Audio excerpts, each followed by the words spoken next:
जन्नत में घर यार पंजे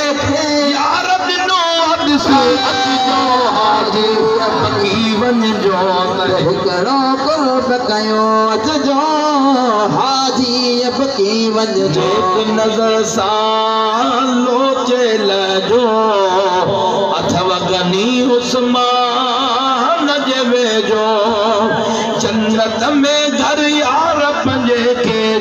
जन्नत में घर यार पंजे के जन्नत में घर यार पंजे के यार दिनो अचो अचजो हाजी बकी वञजो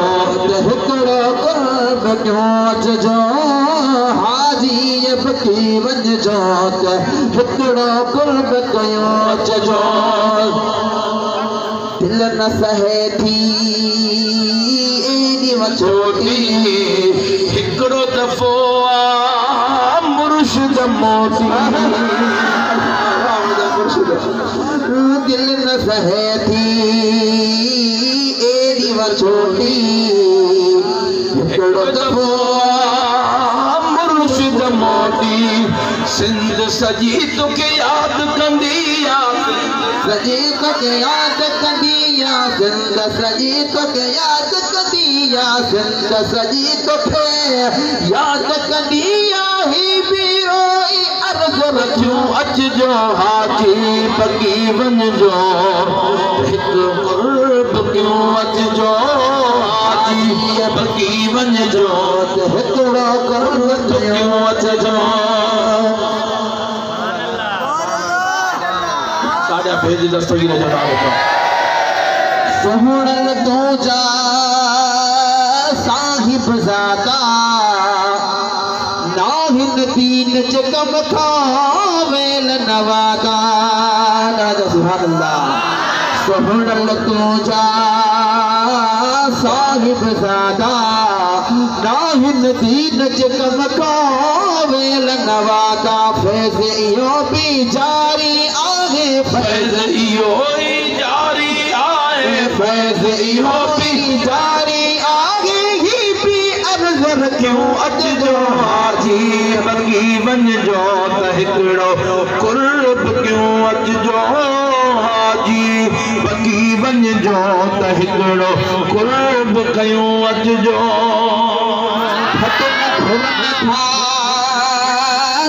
गरत हुजा हाँ पूर पवन तप हर हर तो जा है खट न घुरत थानी गर तो जा पूर पवन तप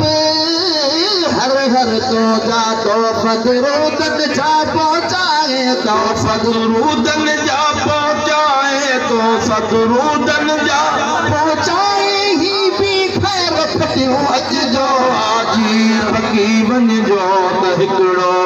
कुर्ब कयूं अचजो हाजी बकी वञजो त हिकिड़ो कुर्ब कयूं अचजो मुर्शिद तू न करी हाजी अमराई अज़मी भी थे कोन मदाए मुर्शिद तू न करी हाजी अमराई अज़मी थिए कौन मदाई अज़मी जो तव उल्फत नामो अज़मी जो तव उल्फत नामो अज़मी जो तव